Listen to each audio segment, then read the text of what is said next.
नमस्कार साथियों, मेरे YouTube चैनल में आप सभी का एक बार फिर से स्वागत है। साथियों, कक्षा 1 से लेकर 8 तक के शिक्षकों के लिए निष्ठा 3.0 FLN के कोर्सेज चल रहे हैं। उसी प्रकार हाई स्कूल और +2 के शिक्षकों के लिए निष्ठा 2.0 के प्रशिक्षण चल रहे हैं। नवंबर माह में आपको मॉड्यूल 10 कंप्लीट करना है। हमारा मॉड्यूल नंबर 10 है विद्यालय आधारित आकलन। आज की इस वीडियो में हम विद्यालय आधारित आकलन की आकलन प्रश्नोत्तरी को लेंगे। इसकी आकलन प्रश्नोत्तरी में 20 प्रश्न दिए गए हैं, लेकिन अगर आपका स्कोर 70% से कम आता है तो आपको रिड्यू करना पड़ता है। जैसे ही आप रिड्यू करते हैं तो आपके प्रश्न बदल दिए जाते हैं और आपको केवल 3 चांसेस मिलते हैं। 3 चांसेस में आपको 70% से ज़्यादा स्कोर करना होगा। इसलिए इस वीडियो में मैंने तीनों चांसेस में जितने भी प्रश्न आए हैं, लगभग 40 प्रश्न इसमें आए हैं, वो सभी मैंने इसमें कवर किए हैं। इसकी मदद से आप अपने आकलन की प्रश्नोत्तरी को कंप्लीट कर सकते हैं। ये कोर्स आपको 1 से 30 नवंबर के बीच में कंप्लीट करना है। साथियों, वीडियो को शुरू करने से पहले मैं आपको बता देना चाहता हूं, अगर आप चाहते हैं इस तरह की इंफॉर्मेटिव वीडियो आपको एक प्लेटफॉर्म पर मिले तो उसके लिए मैंने इंफॉर्मेटिव वीडियो व्हाट्सएप ग्रुप और इंफॉर्मेटिव वीडियो टेलीग्राम ग्रुप बनाए हुए हैं। आप चाहें तो मेरे ग्रुप से जुड़ सकते हैं। ग्रुप का लिंक आपको वीडियो के डिस्क्रिप्शन बॉक्स में मिल जाएगा, जिस पे क्लिक करके आप मेरे ग्रुप से जुड़ सकते हैं। तो चलिए स्टार्ट करते हैं। जैसे ही आप आकलन की प्रश्नोत्तरी पे जाएंगे, आपको अपने राज्य के कोर्स के लिंक को ही टच करना है। उसके बाद आप प्रश्नोत्तरी पे आएंगे तो आपके सामने प्रश्न होगा। हो सकता है आपके सामने भी प्रश्न आगे पीछे आ जाएं, लेकिन मैंने सभी प्रश्नों का समावेश किया है, इसलिए आप इन प्रश्नों को पहले लिख लीजिए। हमारा पहला प्रश्न है, उपलब्धि आधारित आकलन सर्वोत्तम रूप से प्राप्त किया जाता है। 4 ऑप्शन इसमें दिए गए हैं, तो करेक्ट ऑप्शन हमारा है रूब्रिक द्वारा। नेक्स्ट प्रश्न है, रूब्रिक के बारे में निम्नलिखित में से कौन सा कथन सही है? इसे केवल शिक्षकों द्वारा विकसित किया जा सकता है। इसका प्रयोग केवल निबंधात्मक प्रश्नों के आकलन के लिए किया जाता है। स्व आकलन का प्रयोग केवल निबंधात्मक प्रश्नों के आकलन के लिए किया जाता है। शिक्षक और विद्यार्थी को मिलकर रूब्रिक का निर्माण करना चाहिए। तो सही आंसर हमारा होगा शिक्षक और विद्यार्थी को मिलकर रूब्रिक का निर्माण करना चाहिए। अगला प्रश्न है हमारा, निम्नलिखित में से स्व आकलन के लिए कौन सा उपकरण नहीं है? तो 4 ऑप्शन दिए गए हैं, शिक्षकों द्वारा प्रदान की गई जांच सूची, चिंतन पत्रिका या पत्र, रूब्रिक पत्रिका के साथ नियत कार्य और कक्षा परीक्षा। तो इसमें हमारा सही आंसर होगा कक्षा परीक्षा।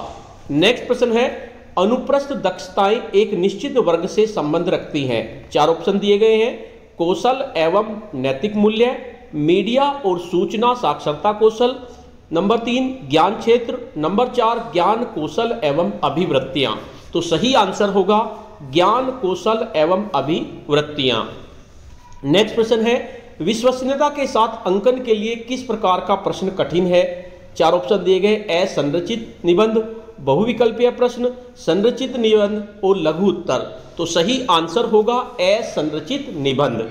अगला प्रश्न है, विद्यार्थी किसका आकलन कर रहे होते हैं जब वे सहभागी समूह आकलन में संलग्न होते हैं? दूसरे विद्यार्थी का, स्वयं का, प्रधानाचार्य का या शिक्षक का? तो सही आंसर होगा दूसरे विद्यार्थी का। अगला प्रश्न है, निम्नलिखित में से कौन सी एक स्व आकलन की महत्वपूर्ण विशेषता है? और 4 ऑप्शन दिए गए हैं, यह शिक्षकों की भूमिका को निकाल या हटाने के बारे में है, व्यक्ति स्वयं अंक या ग्रेड प्रदान करता है, विद्यार्थियों ने अपने सहयोगी समूहों के कार्य का आकलन करने के लिए पर्याप्त अवसर मिलता है, विद्यार्थियों के पास अपने अधिगम की समझ होती है।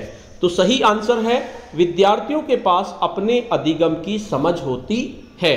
अगला प्रश्न है, निबंधात्मक प्रकार के प्रश्नों का मुख्य लाभ क्या है? 4 ऑप्शन दिए गए हैं, मिश्रित अधिगम प्रतिफलों का मापन कर सकते हैं जिन्हें अन्य प्रकार के प्रश्नों से मापा नहीं जा सकता, विद्यार्थी अधिगम की कठिनाइयों का निदान कर सकता है, विद्यार्थी उत्तर का अनुमान लगा सकता है, अंक लेने के लिए आसान। तो सही आंसर होगा मिश्रित अधिगम प्रतिफलों का मापन कर सकते हैं जिन्हें अन्य प्रकार के प्रश्नों से मापा नहीं जा सकता। अगला प्रश्न है, विद्यालय आधारित आकलन मुख्यतः रिक्त स्थान के सिद्धांत पर आधारित है।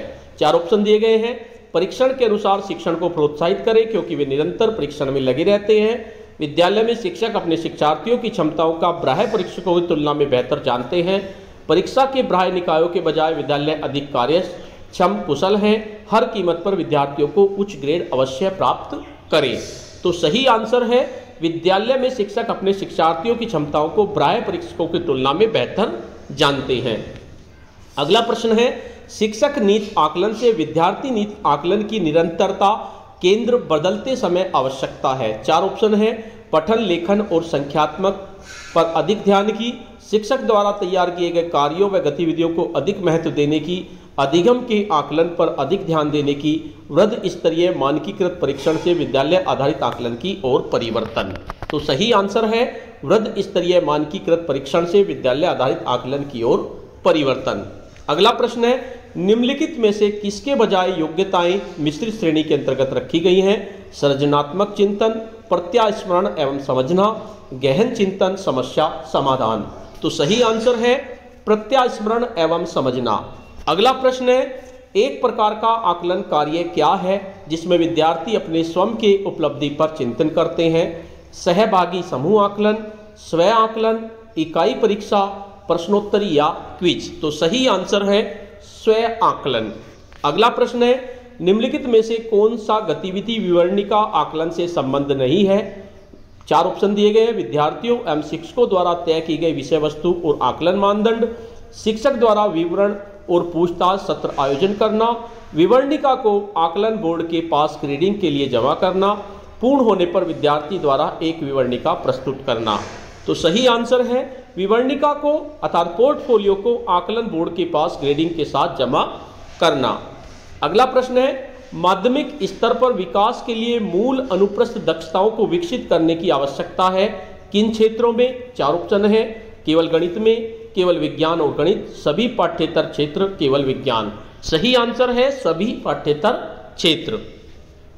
अगला प्रश्न है निम्नलिखित में से कौन सा उपलब्धि आधारित आकलन की एक महत्वपूर्ण विशेषता है? 4 ऑप्शन दिए गए हैं इसे पेपर पेंसिल परीक्षा द्वारा प्रभावी रूप से आकलित किया जा सकता है, विद्यार्थियों ज्ञान कौशलों और रणनीतियों की उपलब्धि के बारे में इसका उपयोग किया जाता है, यह केवल प्रक्रिया के बारे में संकेत प्रदान करता है और उत्पाद के बारे में नहीं, और नंबर 4 इसे केवल उच्च कक्षाओं में ही लागू किया जा सकता है। तो सही आंसर है विद्यार्थियों ज्ञान कौशलों रणनीतियों की उपलब्धि के बारे में इसका उपयोग किया जाता है। अगला प्रश्न है विद्यालय आधारित आकलन के प्रारंभ करने का मुख्य प्रयोजन है? 4 ऑप्शन दिए गए हैं देश में आकलन बोर्ड, BOH की शक्ति का विकेंद्रीकरण, क्षेत्र में अन्य विद्यार्थियों के साथ प्रतियोगिता द्वारा विद्यालयों को सर्वश्रेष्ठ होने के लिए प्रोत्साहित करना, सभी विद्यार्थियों का 360 डिग्री बहुआयामी विकास का सुनिश्चित करना, और विद्यार्थी शिक्षकों को विद्यार्थियों की बेहतर प्रगति की व्याख्या करने के लिए उनके सभी प्रेक्षणों को कर्तव्य निष्ठा पूर्वक रिकॉर्ड करने के लिए प्रेरित करना। तो सही आंसर है सभी विद्यार्थियों का 360 डिग्री बहुआयामी विकास का सुनिश्चित करना। अगला प्रश्न है निम्नलिखित में से कौन सा कथन उपलब्धि आधारित आकलन के बारे में सही नहीं है कि यह विद्यार्थियों के उच्च कोटि के चिंतन कौशलों में लगता है? 4 ऑप्शन दिए गए हैं ज्ञान आधारित सूचना का पुनरुत्थान, सूचना साधनों की विश्वसनीयता का मूल्यांकन, निष्कर्ष निकालने के लिए सूचना संश्लेषण, समस्या समाधान के लिए निगमनात्मक आगमनात्मक तर्कना का उपयोग करना। सही आंसर है ज्ञान आधारित सूचना का पुनरुत्थान। नेक्स्ट प्रश्न है शिक्षण अधिगम एवं आकलन प्रक्रिया में प्रौद्योगिकी का समावेशन विद्यार्थियों की सहायता करता है? 4 ऑप्शन दिए गए हैं बहुआयामी और किसी भी समय कार्य आकलन के माध्यम से अधिगम के मार्ग, नंबर 2 नियमित रूप से विद्यालय जाने पर प्रतिबंध लगाना और घर के वातावरण में अधिगम को अनुमत करना, ऑनलाइन प्लेटफॉर्म से सीखने या अधिगम में, नंबर 4 है प्रौद्योगिकी से किसी वीडियो को प्राप्त करना और उन्हें प्राप्त करने की अनुमति देना। सही आंसर है बहुआयामी और किसी भी समय कार्य आकलन के माध्यम से अधिगम के मार्ग। एरो के निशान से आगे बढ़ेंगे। नेक्स्ट प्रश्न है अनुप्रस्थ दक्षताओं के संदर्भ में कौन सा कथन सही है? 4 ऑप्शन दिए गए हैं अनुप्रस्थ दक्षताओं पर भी आधुनिकता और वैश्वीकरण के नए सिरे से ध्यान केंद्रित करने में योगदान देना है, विद्यार्थी की समग्र प्रगति और सीखने के लिए अनुप्रस्थ दक्षताओं का अधिगम महत्वपूर्ण है, माध्यमिक स्तर पर अनुप्रस्थ दक्षताओं का शिक्षण अधिगम अत्यधिक परिणाम देता है, अनुप्रस्थ दक्षताएं जीवन के बहु क्षेत्र में आवश्यक होती हैं। सही आंसर है माध्यमिक स्तर पर अनुप्रस्थ दक्षताओं का शिक्षण अधिगम अत्यधिक परिणाम देता है। अगला प्रश्न है कथन दिया गया है, कथन नंबर 1, व्यक्ति अध्ययन विधि का उपयोग करके शिक्षक का उद्देश्य विद्यार्थी के तर्कना, समस्या समाधान और निर्णय कौशलों का विकास करना है। इसके साथ साथ दूसरा कथन दिया गया है, व्यक्ति अध्ययन विद्यार्थियों को अवसर प्रदान करते हैं, उन्हें एक क्षेत्र विषय में अद्यतन मुद्दों में लगाकर उनके अधिगम को वास्तविक विश्व स्थितियों में स्पष्ट रूप से प्रासंगिक बनाया जा सकता है। तो दो कथन दिए गए हैं, इनमें कथन 1 और कथन दोनों सही है और कथन सेकंड कथन 1 की सही व्याख्या करता है।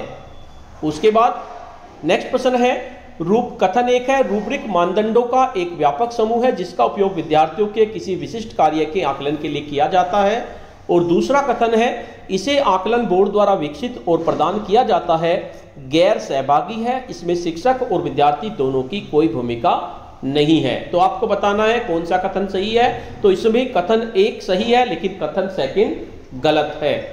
अगला प्रश्न है, माध्यमिक स्तर पर ऑनलाइन आकलन की कौन सी सर्वाधिक सुविधाजनक विधि है? समूह परियोजना, MCQ, क्षेत्र भ्रमण, प्रायोगिक परीक्षाएं आयोजित करना। तो सही आंसर है MCQ। नेक्स्ट प्रश्न है, अधिगम के लिए आकलन में स्वयं आकलन और सभी सहभागी समूह आकलन महत्वपूर्ण है क्योंकि यह उन्हें किस ओर आगे ले जाएगा। 4 ऑप्शन दिए गए हैं, सक्रिय सहभागिता में विद्यार्थियों की सहायता करना, प्रतिपुष्टि बढ़ाना, आत्म प्रतिपुष्टि के साथ अधिगम को विस्तारित करना और विद्यार्थियों की सहायता करना उच्च अंक प्राप्त करने हेतु उनकी योग्यता को बढ़ाएगा। तो सही आंसर है आत्म प्रतिपुष्टि के साथ अधिगम को विस्तारित करना। अगला प्रश्न है, राष्ट्रीय शिक्षा नीति 2020 की संस्तुति के अनुसार बोर्ड की परीक्षा में क्या बदलाव होगा? बहुविकल्पीय प्रश्न, दक्षता आधारित प्रश्न, केवल निबंधात्मक प्रकार के प्रश्न या विषय वस्तु अधिगम प्रश्न। तो सही आंसर होगा दक्षता आधारित प्रश्न। अगला प्रश्न है, निम्नलिखित में से कौन सा विद्यार्थी स्वयं आकलन का रूप है? विद्यार्थी प्रगति के बारे में प्रश्नों का एक समूह जिसका वे उत्तर देते हैं, एक दूसरे के कार्य का मूल्यांकन, शिक्षक के साथ परामर्श करना, समूह परियोजना में शामिल होना। तो सही आंसर है विद्यार्थी प्रगति के बारे में प्रश्नों का एक समूह जिसका वे उत्तर देते हैं। अगला प्रश्न है, निम्नलिखित में से कौन सा कथन आकलन की प्रक्रिया को सर्वोत्तम परिभाषित करता है? 4 ऑप्शन दिए गए हैं, विद्यार्थियों में शैक्षिक परिवर्तनों के बारे में व्यवस्थित रूप से सूचना एकत्र करना, शैक्षिक सत्र की समाप्ति पर विद्यार्थी की लघु परीक्षा आयोजित करना, विद्यार्थी की अधिगम पाठ्यक्रम की समाप्ति पर उनकी परीक्षा लीजिए, विद्यार्थियों में हुए परिवर्तनों का मूल्यांकन करना बाल्यावस्था से किशोरावस्था की उम्र तक। सही आंसर है विद्यार्थियों में शैक्षिक परिवर्तनों के बारे में व्यवस्थित रूप से सूचना एकत्र करना। अगला प्रश्न है, निम्नलिखित में से कौन सा विद्यालय आधारित आकलन का गलत विवरण है? 4 ऑप्शन दिए गए हैं, यह केवल सह शैक्षिक पहलुओं को शामिल करता है, यह सभी पहलुओं को शामिल करता है, यह शैक्षिक पहलुओं को शामिल करता है, यह गैर शैक्षिक पहलुओं को शामिल करता है। तो इसका सही आंसर है यह केवल सह शैक्षिक पहलुओं को शामिल करता है। अगला प्रश्न है, निम्नलिखित रूब्रिक में से कौन सा उपयोग किया जाएगा जिससे हम निपुणता पर प्रतिपुष्टि प्रदान करने के बजाय विविध मानदंडों के लिए ग्रेड प्रदान करें? तो सही आंसर है केवल एक ढांचा या फ्रेम। अगला प्रश्न है, फिल इन द ब्लैंक्स परिभाषित आयाम ओब्लिक क्षेत्र के लिए उपलब्धि के लिए मानक को क्या कहा जाता है? उपलब्धि, रूब्रिक, विवरणिका, ब्लूप्रिंट। तो सही आंसर है रूब्रिक। नेक्स्ट प्रश्न है, निम्नलिखित में से विचारात्मक अवधारणा, निर्माण, संगठन, समकालन, संबंध और मूल्यांकन की क्षमता को किसका उपयोग करके मापा जा सकता है? प्रश्नोत्तरी, बहुविकल्पीय प्रश्न, मौखिक प्रश्न और रूब्रिक। सही आंसर है रूब्रिक। नेक्स्ट प्रश्न है, विद्यार्थियों के लिए प्रयोगशाला अधिगम का मुख्य उद्देश्य विकसित करना है। सही आंसर है प्रायोगिक दक्षता। अगला प्रश्न है, शिक्षा में आकलन शामिल नहीं है। 4 ऑप्शन दिए गए हैं, सूचना संग्रह, अधिगम प्रतिफलों का विकास करना, सूचना का उपयोग और सूचना की व्याख्या। तो सही आंसर है अधिगम प्रतिफलों का विकास करना। अगला प्रश्न है, निम्नलिखित में से विद्यालय पाठ्यचर्या में अनुप्रस्थ दक्षताओं को समाविष्ट करने का कौन सा सामान्य उपागम नहीं है? तो सही आंसर है एक विशेषीकृत विषय के रूप में अनुप्रस्थ दक्षताओं की रूपरेखा तैयार करना और शिक्षण करना। नेक्स्ट प्रश्न है, निम्नलिखित में से कौन सा रूब्रिक का मापदंड यानी पैरामीटर नहीं है? बहुविकल्पीय प्रश्न, निर्धारण मापन स्तर, नियतकर्ता विवरण या आयाम। तो सही प्रश्न है, आंसर है बहुविकल्पीय प्रश्न। अगला प्रश्न है, माध्यमिक स्तर पर आप आकलन रणनीति के रूप में केस अध्ययन को लेना पसंद कर सकते हैं क्योंकि 4 ऑप्शन दिए गए हैं। विद्यार्थी बड़े हो गए हैं और अब वे समस्याओं व मुद्दों पर चिंतन कर सकते हैं। यह विद्यार्थियों को अनुसंधान एवं चिंतनशील परिचर्चा में संलग्न या शामिल करता है। अपेक्षाकृत प्रायोगिक पहलू की तुलना में सैद्धांतिक पहलुओं पर अधिक बल देता है। तकनीकी व्यवहार अभ्यास के लिए बेहद सरल है और कम समय लेने वाला है। तो सही आंसर है, यह विद्यार्थियों को अनुसंधान एवं चिंतनशील परिचर्चा में संलग्न या शामिल करता है। अगला प्रश्न है, निम्नलिखित विद्यालय आधारित आकलन की महत्वपूर्ण विशेषताओं के बारे में 4 कथन दिए गए हैं। आपकी 4 कथन है। नंबर 1, शिक्षण अधिगम और आकलन को समाकलित करना। शिक्षकों को प्रलेखन, रिकॉर्डिंग, रिपोर्टिंग पर बोझ। नंबर 3, दक्षता, विकास की बजाय विषय वस्तु स्मरण करने पर बल देना, ध्यान देना। भय एवं तनाव रहित और संवर्धित सहभागिता या अंत्यक्रिया। निम्नलिखित में से कौन सा संयोजन सही है? तो इसमें 1 और 4 ये हमारा संयोजन सही है। नेक्स्ट प्रश्न है, अधिगम प्रतिफल निर्धारित करता है। 4 ऑप्शन दिए गए हैं। विद्यार्थियों ने कक्षा में क्या सीखा? वर्षांत या वर्ष भर में शिक्षण अधिगम का प्रतिफल। विद्यार्थियों ने जो सीखा है उनसे उनकी उपलब्धि की उपेक्षा की जाती है। अधिगम के पश्चात सत्रांत परीक्षा का प्रतिफल। सही आंसर है, विद्यार्थियों ने जो सीखा है उनसे उनके उपलब्धि की अपेक्षा की जाती है। नेक्स्ट प्रश्न है, इस तरह से आपके 20 प्रश्न हुए। जैसे ही आप टोटल क्वेश्चन आपने 20 किए, वैसे मैंने इस वीडियो में 40 प्रश्न लिए हैं क्योंकि जैसे आप रिव्यू करते हैं तो आपको दोबारा प्रश्न चेंज कर लिए जाते हैं, तो इसलिए मैंने सभी प्रश्न का समावेश इसमें कर दिया है। जैसे ही आप सबमिट करेंगे तो आपका स्कोर 20 आउट ऑफ 20 हो जाएगा। तो साथियों, इस तरह से ये माध्यमिक स्तर का मॉड्यूल नंबर 10 की प्रश्नोत्तरी थी। जल्द ही मॉड्यूल नंबर 11 और 12 जो भी आपको नवंबर में पूरे करने हैं उनकी वीडियो भी आपको टाइम से भी उपलब्ध हो जाएगी। आपको ये वीडियो कैसी लगी? अगर आपको ये वीडियो अच्छी लगी तो इस वीडियो को लाइक करें, शेयर करें, वीडियो पे कमेंट्स करें। और अगर आप मेरे चैनल पे नए हैं, पहली बार मेरे चैनल को देख रहे हैं, तो चैनल को सब्सक्राइब कर लें और बेल का आइकन को प्रेस कर दें जिससे कि आपको नेक्स्ट वीडियो का नोटिफिकेशन मिल सके। धन्यवाद।